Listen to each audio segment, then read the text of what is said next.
બધાને સૂત્ર આવડે છે ઘનતાનું? કયું સૂત્ર છે ઘનતા? D Z into M double. Z ગુણ્યા M double છેદમાં upon A into NA. NA. આ સૂત્ર A cube બધાને આવડે છે. હવે દાખલા નંબર 11 સ્વાધ્યાયનો દાખલા નંબર 11 ગણાવવા જઈ રહ્યો છું. ધ્યાન રાખજો. શું કહે છે સ્વાધ્યાયનો દાખલા નંબર 11? કે સિલ્વર FCC છે. સિલ્વર છે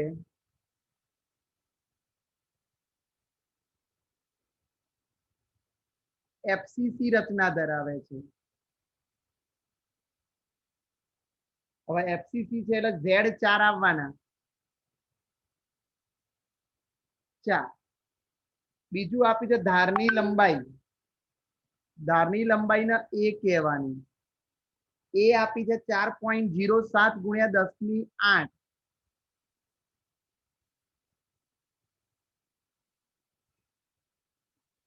સેન્ટીમીટર ધારની લંબાઈ આપી છે. Okay, clear?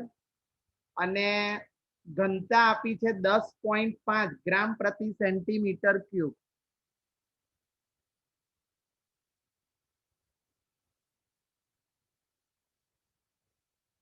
ક્યુબ આપી છે.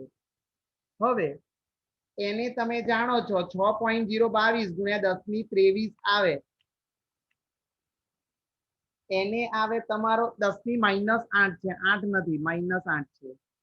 એને તમે લેશો 6.022 ગુણ્યા 10⁻23. ઇનકેસ ધારની લંબાઈ પિકોમીટરમાં આપી હોય તો સેન્ટીમીટરમાં લેવાની. કેમ? કારણ કે ઘનતા D ગ્રામ પ્રતિ સેન્ટીમીટર ક્યુબ છે. હવે તમે લોકો જાણો છો D બરાબર Z કેટલા થશે આના? તો લખેલા છે 4 ગુણ્યા સિલ્વરનું MW કેટલું થાય? તો બધાને આવડે છે સિલ્વરનું MW DZ ગુણ્યા MW.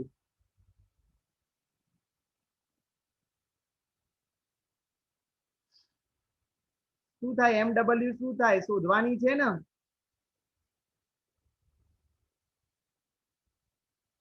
હેલો, અવાજ આવે છે?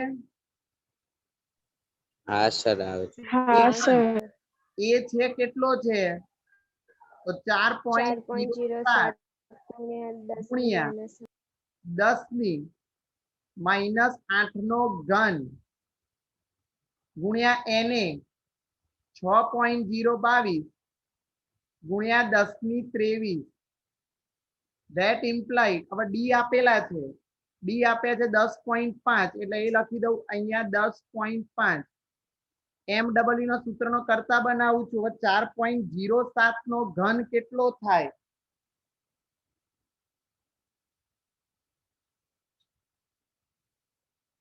ભાઈ 4.07 નો ઘન કેટલો થાય?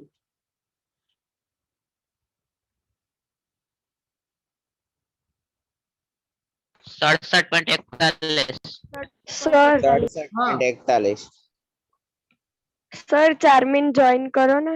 ચાર્મિન ક્યારનો જોઈન કરી રહ્યો છું પણ જોઈન થતી નથી.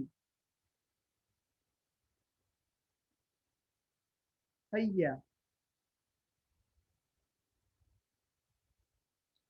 ચલો, કેટલા આવે છે? 4.07 નો ઘન કેટલો આવે છે ભાઈ? 67.41 67.41 ગુણ્યા 8 તરી 24 થાય એટલે 10⁻24 ગુણ્યા 6.022 ગુણ્યા 10⁻23 છેદમાં કેટલું આવશે? તો છેદમાં તમને ખબર છે ભાગ્યા 4 આવશે. આટલાનું સાદરૂપ આપીએ આપણે તો શું મળે છે? 10.5 ગુણ્યા 67.21 ગુણ્યા 6.022 ભાગ્યા 4. આટલાનું સાદરૂપ કેટલું મળે તમને? 1065.1. 1000 કેટલા? 1065.74. 65.74 ગુણ્યા ભાઈ -24 + 23 10 ની -1 થાય કે ના થાય? હા That implied હવે એક ભાગ્યા 1000 કરું તો 106.57 થાય. એટલે આણ્વીય દળ મળી ગયું તમને ગ્રામ પ્રતિ મોલ. બોલો દાખલો આવડે કે ના આવડે? હા સર. ઓકે, હવે એના જેવો જ બીજો દાખલો છે 1.13 નિયોબિયમ.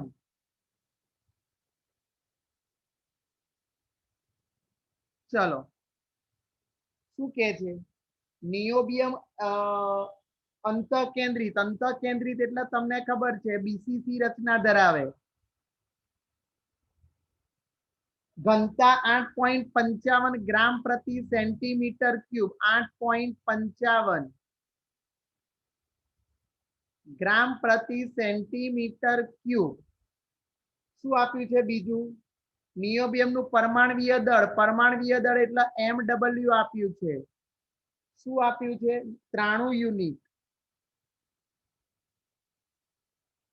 શું શોધવું પડે? પહેલા તમારે શોધવાનું છે પરમાણ્વીય ત્રિજ્યા, પણ પરમાણ્વીય ત્રિજ્યા પહેલા ધારની લંબાઈ નથી આપી, એટલે ધારની લંબાઈ કેટલી થશે? કયું સૂત્ર મૂકીશું? ડી આપેલા છે, ડાયરેક્ટ જ હવે લખી દઉં છું 8.55. ચલો બરાબર ડી બરાબર ઝેડ કેટલા થશે? બીસીસી છે એટલે 2 ગુણ્યા MW આપ્યા છે. MW કેટલા આપ્યા છે? તો 93 છે.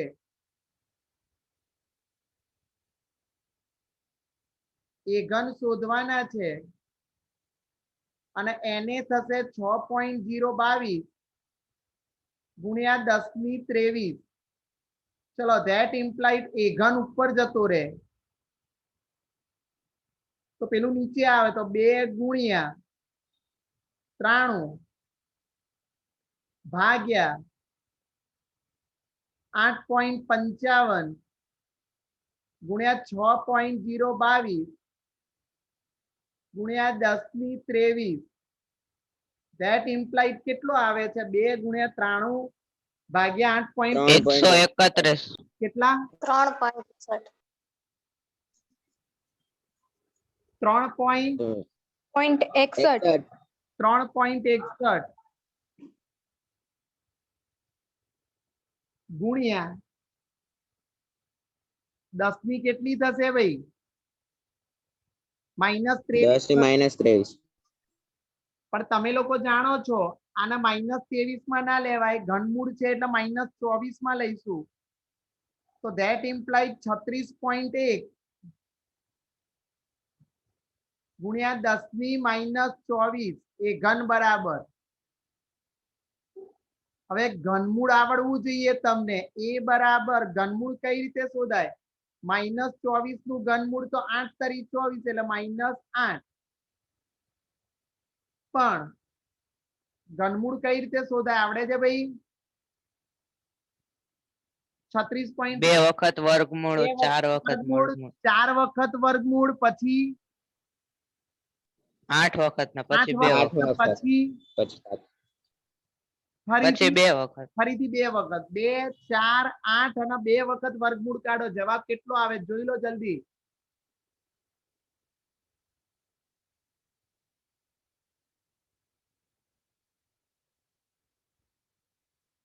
જલ્દી મિત્રો. 3.30 ની આજુબાજુમાં આવે છે.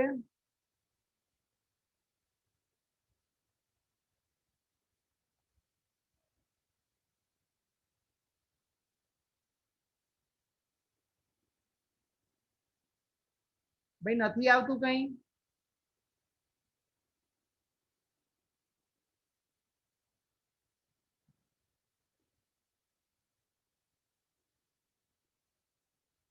ચલો અત્યારે 3. સર 1.35 કેટલા આવે છે? 1.35 1.35 ના આવવો જોઈએ યાર, એટલો બધો ડિફરન્સ ના આવે. સર 3.30 આવે છે. હા તો 3. હા સર 3.3. ચલો 3.30 લીધા. હવે તમારે શોધવાનું છે બીસીસી માટે. બીસીસી આપ્યો છે ફોર આર બરાબર √3a સૂત્ર છે બીસીસી માટે, એટલે ફોર આર બરાબર √3a. ધેટ ઇમ્પ્લાઇડ શોધવાનું શું છે તમારે જુઓ જો ત્રિજ્યા. ભાઈ શોધવાની છે, ત્રિજ્યા શોધવાની છે કે નહીં? હા સર. તો √3 ની વેલ્યુ કેટલી થશે? √3 ની વેલ્યુ 1.73. 3.30 ગુણ્યા 10 ની -8 અને છેદમાં આવશે 4. આટલાનું સાદુરૂપ કેટલું આવશે? 1.73 ગુણ્યા 3.30 ભાગ્યા 4. 1.42 43 વેરી ગુડ ગુણ્યા 10 ની -8 પણ એ જવાબ આવશે સેન્ટીમીટરમાં આવશે, એટલે ત્રિજ્યા મળી ગયા અને પિકોમીટરમાં ફેરવી શકાય. બોલો દાખલો આવડે કે ના આવડે? હા સર. હા સર. સ્વાધ્યાયનો 15મો દાખલો ગણવાનો જાતે. સ્વાધ્યાયનો 15મો દાખલો જાતે મેથડ આ જ છે, એટલે સ્વાધ્યાયના મોટા ભાગના દાખલા પૂરા અહીંયા.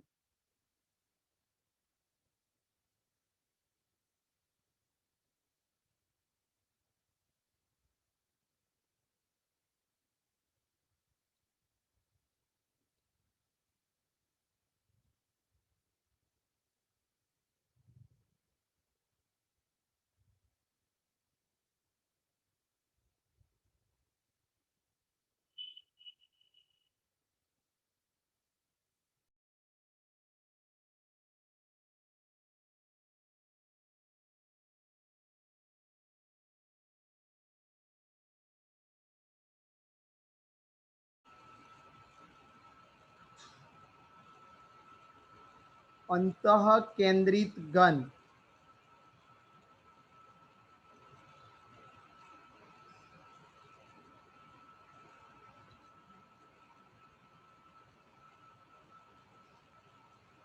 પેકિંગ ક્ષમતા.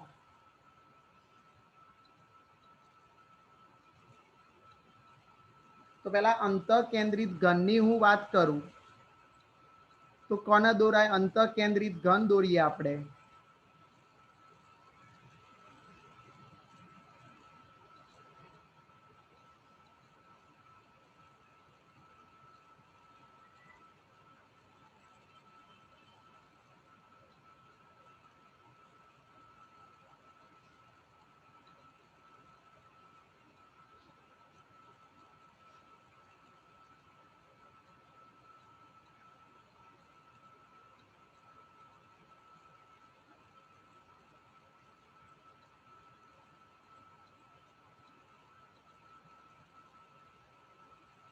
આ ટાઈપનો એક ઘન છે. હવે અંતઃકેન્દ્રિત ઘનમાં પરમાણુઓ ક્યાં આવેલા હોય? પહેલા નામકરણ લખી દઉં. તો નામકરણ આ રીતે જ યાદ રાખજો. આને A કહેવાય, આને B, આને C, આને D, આને E, આને F, આને G અને આને H કહેવાય. ચલો, અંતઃકેન્દ્રિત ઘનમાં પરમાણુઓ ક્યાં આવેલા હોય? તો પરમાણુ 8 ખૂણા ઉપર અને કેન્દ્રમાં. અંતઃકેન્દ્રમાં. તો ખૂણા ઉપર દોરવા જઈ રહ્યો છું. તો એક ખૂણો અહીંયા દોરી રહ્યો છું, એટલે આ એક ખૂણો દોર્યો. અહીંયા એક બીજો ખૂણો દોરીશું અહીંયા. તો ખૂણો બીજો અહીંયા કરીને આમ દોરીશ. અને અંતઃકેન્દ્રિત ઘનમાં ત્રીજો પરમાણુ એ આમ કરીને આમ દોરીશ. એટલે 3 આ રીતે ખૂણા પરના પરમાણુ લીધા. હવે આને આપણે જોઈન્ટ મારી દઈએ આ રીતે. તો તમે જોઈ શકો છો આ આર થયો, આ પણ આર થયો, આ પણ આર થયો અને આ પણ આર થયો. તો AF બરાબર તમને મળી ગયા 4R. AF બરાબર 4R મળી ગયા. હવે અહીંયા એક ફલક વિકર્ણ દોરી રહ્યો છું, આ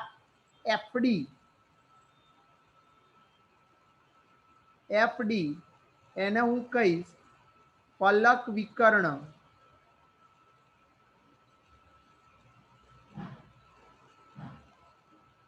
ફલક વિકર્ણ કહીશું અને ફલક વિકર્ણનું નામ આપું છું બી આપું છું એટલે ફલક વિકર્ણનું નામ બી છે બરાબર બી ધારી લઈએ એફ છે એફ ને હું ધારી લઉં છું સી એફ બરાબર સી ધારી લઉં છું એટલે એફ બરાબર સી પણ ધારની લંબાઈ બધાની એ આવે ધારની લંબાઈ આપણે ધારેલી છે પહેલા પણ ધારની લંબાઈ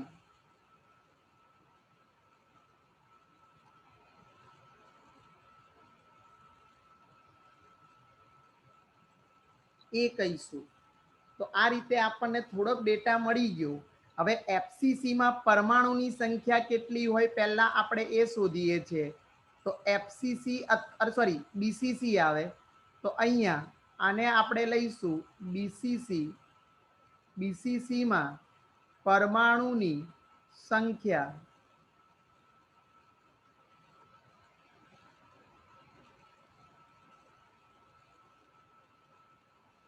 તો પરમાણુઓ ખૂણા ઉપર હોય તો ખૂણા છે એટલે 8 ગુણ્યા 1 અષ્ટમાંશ વત્તા બાજુઓ ઉપર હોય તો બાજુઓ 6 ગુણ્યા 1 દ્વિતીયાંશ એટલે તમે જાણશો કે 8 એકા 8 અને 2 તરી 6 એટલે 3 ને 1 4 પરમાણુ બીસીસી માં હાજર હોય તો અહીંયા આપણે 4 પરમાણુ લખીશું બીસીસી માં ઓકે હવે તમને બીજું બે ત્રિકોણ દેખાઈ રહ્યા છે ત્રિકોણ એ એફ ડી અને ત્રિકોણ ઈ એફ ડી તો પહેલો ત્રિકોણ લઉં છું ઈ એફ ડી ધ્યાન રાખજો ઈ એફ સર હા જાનવીને જોઈન કરો ને. હા એક મિનિટ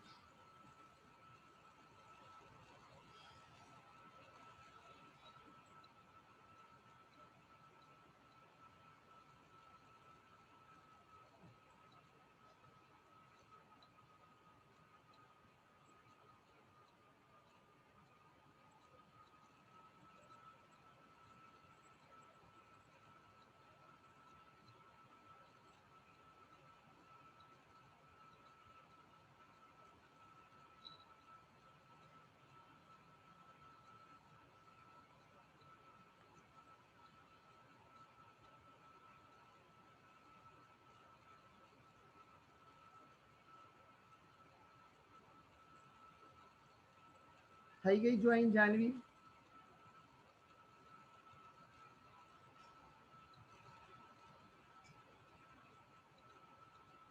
ઓકે ત્રિકોણ EFD ની વાત કરું તો ત્રિકોણ EFD સર શું આવશે સર બીસીસ બે પરમાણુ ના હોય અરે હા ઉતાવળ મારી દીધા બીસીસી છે એફસીસી ક્યાં છે સોરી સોરી સોરી એક જ આવે ને એક 8 ગુણ્યા 1 હવે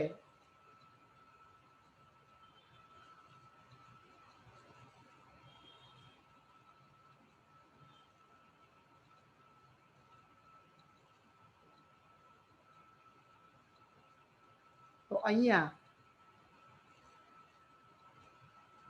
1 અને 1 બરાબર 2 લખીશું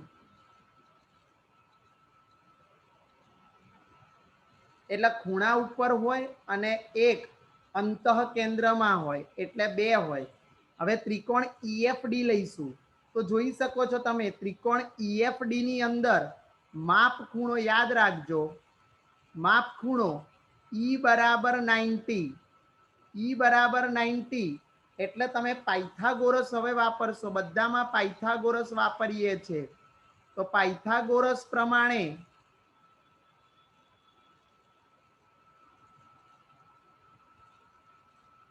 કર્ણનો વર્ગ કર્ણ કયો થશે તો ઈ કાટખૂણો છે તો એફડી સ્ક્વેર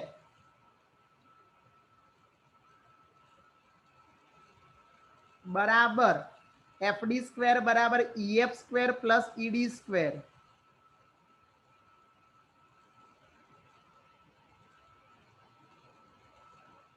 ધેટ ઇમ્પ્લાઇડ ભાઈ એફડી બરાબર કેટલા છે તો બી છે, તો એફડી ની જગ્યાએ આપણે બી સ્ક્વેર લખીએ બરાબર ઈએફ કેટલા છે તો ઈએફ ધારની લંબાઈ થઈ ગઈ એટલે ધારની લંબાઈ બરાબર એ આવે તો એ નો સ્ક્વેર પ્લસ ઈએફ બરાબર એ થશે આટલું અને બીજો આવે છે ઈડી, ઈડી બરાબર પણ ધારની લંબાઈ એટલે એ જ થશે એટલે એ સ્ક્વેર વત્તા a square that implied b square બરાબર તમને મળશે 2a સ્ક્વેર મળશે. હવે તમે આટલામાં કોઈને કન્ફ્યુઝન ભાઈ? ના સર. ઓકે ના. ત્રિકોણ EFD ની જગ્યાએ બીજો ત્રિકોણ લો AFD. હવે પેલામાં ઈ કાટખૂણો લીધો ને તો એની સામેનો ડી લેવાનો, માપ ખૂણો ડી બરાબર 90. હવે ડી બરાબર 90 એટલે પાછો આમાં પાયથાગોરસ વાપરીશું. પાયથાગોરસ પ્રમાણે શું થશે તો પાયથાગોરસ પ્રમાણે કર્ણનો વર્ગ, તો કર્ણ કયો થશે ડી છે એટલે AF નો સ્ક્વેર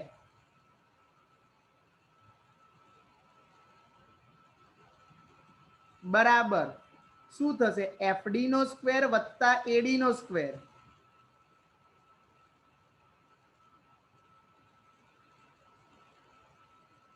ચલો AF બરાબર પણ સી છે,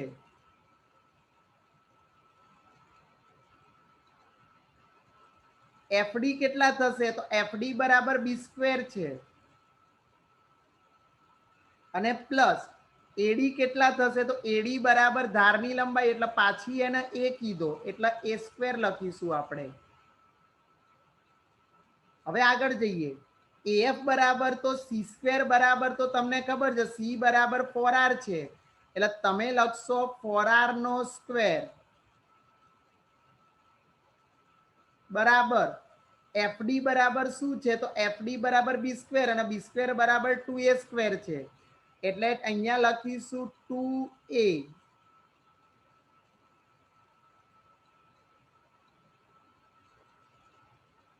એ સ્ક્વેર જ લખીશું સીધા જ વત્તા a square that implied four નો હવે બંને બાજુ આ બાજુ 2a સ્ક્વેર પ્લસ એ સ્ક્વેર એટલે 3a સ્ક્વેર થઈ જાય એટલે 4r સ્ક્વેર બરાબર 3a સ્ક્વેર.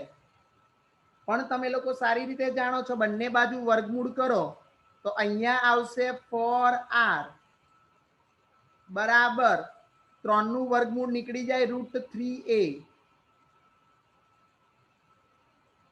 તો જુઓ તમને એક સંબંધ મળ્યો ત્રીજો દાખલા માટે એક સંબંધ. આ સંબંધ યાદ રાખવાનો છે તમારે. કોની વચ્ચેનો સંબંધ છે તો ધારની લંબાઈ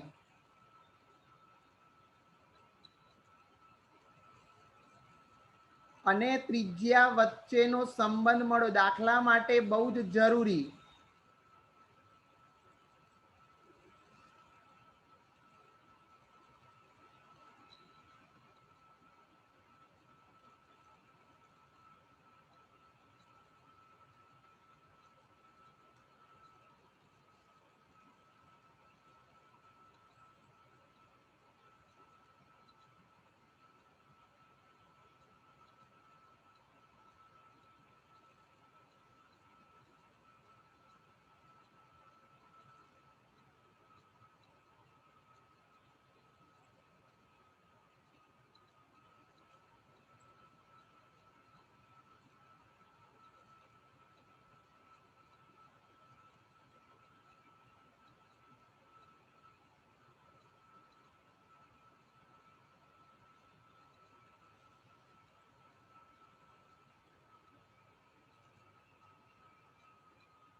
ચલો આટલે સુધી કોઈને પ્રોબ્લેમ? ના સર. ના હા સર. સર.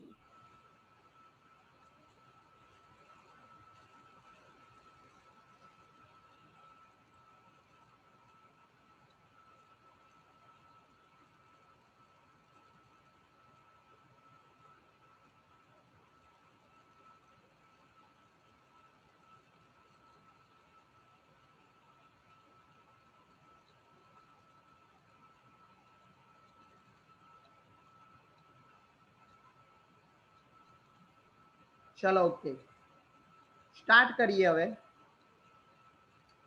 તો હવે આપણે જોઈએ છીએ, આગળ જઈએ તો તમને હવે પેકિંગ ક્ષમતાનું સૂત્ર મળી ગયું, બધા ડેટા જે હતા મળી ગયા. ઓકે, હવે પેકિંગ ક્ષમતાનું સૂત્ર આપણને બધાને આવડે છે. તો સૂત્ર કંઈક આવું છે, પેકિંગ ક્ષમતા અથવા સંકુલન ક્ષમતા બરાબર એકમ કોષમાં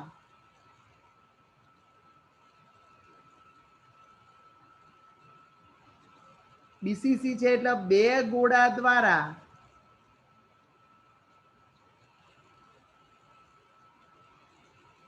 રોકાયેલું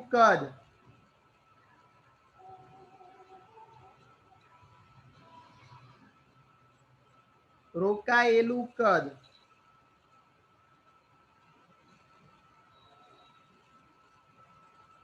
ગુણ્યા 100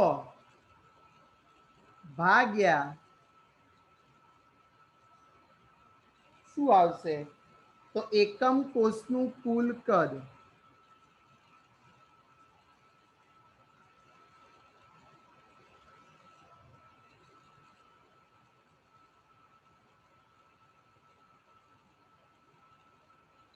અને અહીંયા 100 લીધા એટલે ટકામાં આવવાના, એટલે ટકા લખીશું આપણે. હવે હમણાં જ જોયા કે એકમ કોષમાં 2 ગોળા દ્વારા રોકાયેલું કદ એટલે જવાબ આવશે 2 ગુણ્યા 4/3 પાઈ આર ક્યુબ ગુણ્યા 100. હવે છેદમાં યાદ કરો, તમારે પેલું હતું 4r બરાબર √3a હતા.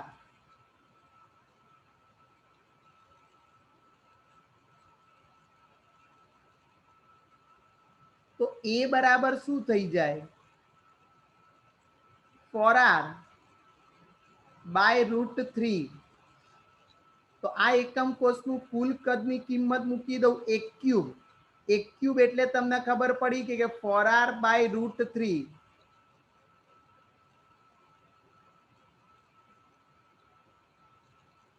એનો ઘન થશે ઇઝ ઇક્વલ ટુ, ચલો 2 ચોક 8 થશે,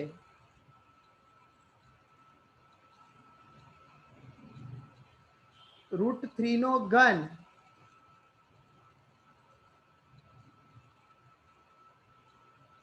ભાઈ √3 નો ઘન લઈશું તો √3 નો ઘન થશે 3√3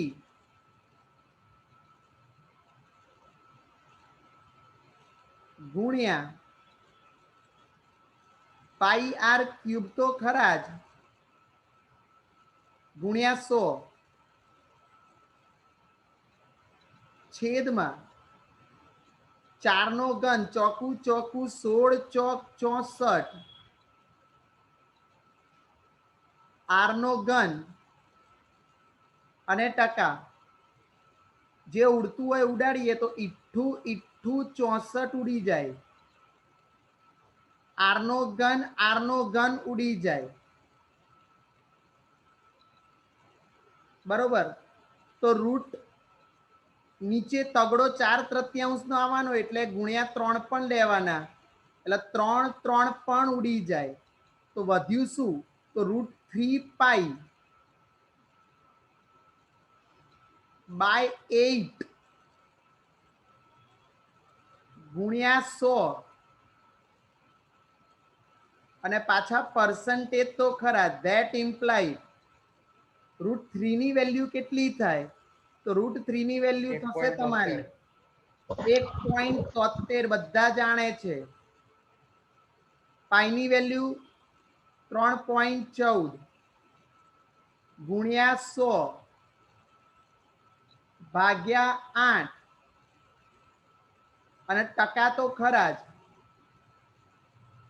આનું સાદરૂપ આપીએ that implies 67.98 67.98 68.98 67 પોઈન્ટ ને 67 હા હા 67 67.98% but is a near to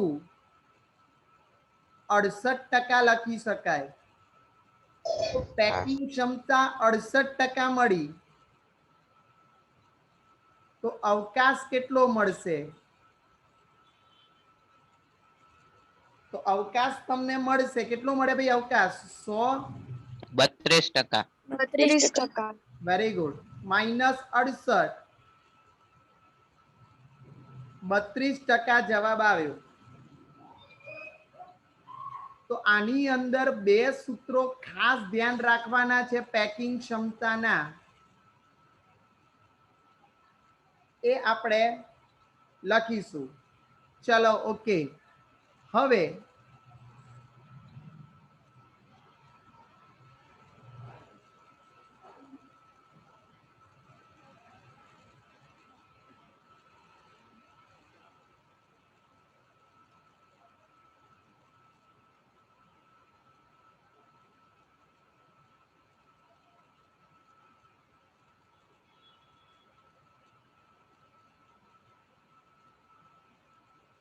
ચલો હવે અહીંયા કયા કયા સૂત્રો કામના છે એની વાત કરું. તો પહેલું સૂત્ર આપણે 3 પેકિંગ ક્ષમતા ભણ્યા, એના સંબંધો. તો આની અંદર બીસીસી માં પેલામાં પણ શીખવાડ્યું હતું, ધારની લંબાઈ અને ત્રિજ્યા વચ્ચેનો સંબંધ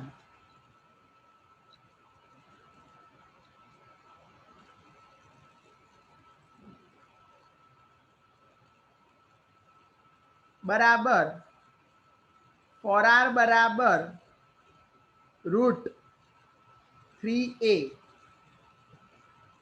હવે આપણે સ્વાધ્યાયના કેટલાક દાખલા જોવા જઈએ છીએ. સ્વાધ્યાયના કેટલાક દાખલા જોવા જઈએ છીએ.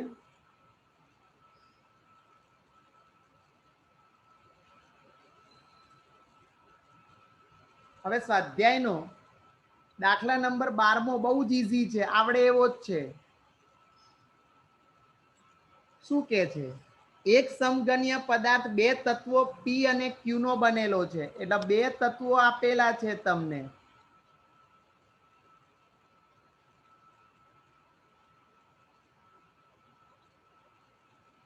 હવે શું કે છે? Q ના પરમાણુ સમઘનના ખૂણા ઉપર. હવે વિચારો, Q ના પરમાણુ ખૂણા પર છે. ખૂણા ઉપર હોય તો 8 ગુણ્યા 1 અષ્ટમાંશ આવે, તો 8 એકા 8 આવે. ઓકે. હવે P ના પરમાણુઓ અંતઃ કેન્દ્ર પર છે. P પરમાણુ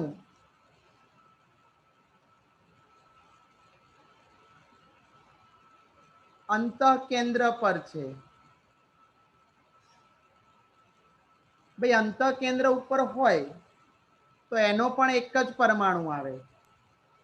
તો P પણ એક મળ્યો, Q પણ એક મળ્યો. તો P અને Q મળ્યો એક, તો જવાબ શું આવે? PQ. PQ આવે. Very good. હવે હમણાં જે ભણ્યા એના જેવો દાખલો 21મો છે. 12નો ઊંધો 21મો દાખલો છે. જોજો શું કે છે? ગોલ્ડ. ગોલ્ડ એટલે સોનું થાય. એની પરમાણવીય ત્રિજ્યા આપેલી છે.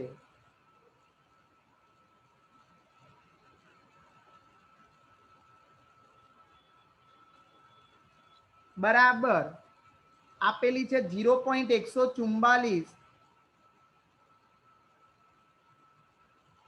નેનોમીટર. આપણે નેનોમીટરમાં જવાબ લાવવાનો છે. ફલક કેન્દ્રિત છે.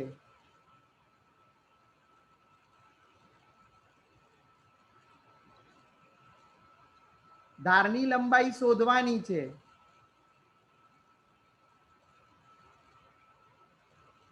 કયું સૂત્ર મૂકીશું ભાઈ? એફસીસી છે એટલે a બરાબર 2√2r. 2√2r. Very good. અથવા બીજું સૂત્ર મેં તમને શીખવાડ્યું હતું, 4r બરાબર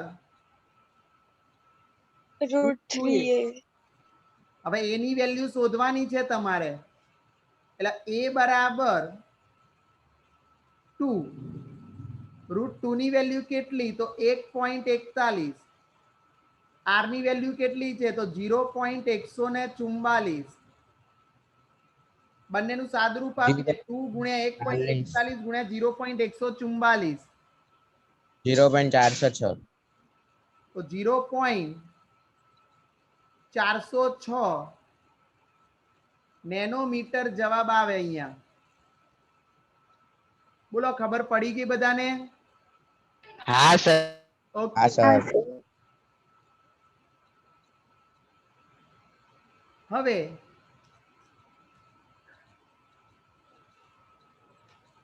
આવો જ એક દાખલો લઈએ. તો હવે ઘનતાના દાખલા છે બધા, આના દાખલા નથી, પણ બધા ઘનતાના દાખલા છે.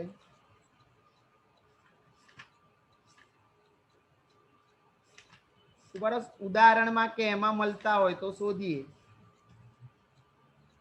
નથી ઉદાહરણમાં.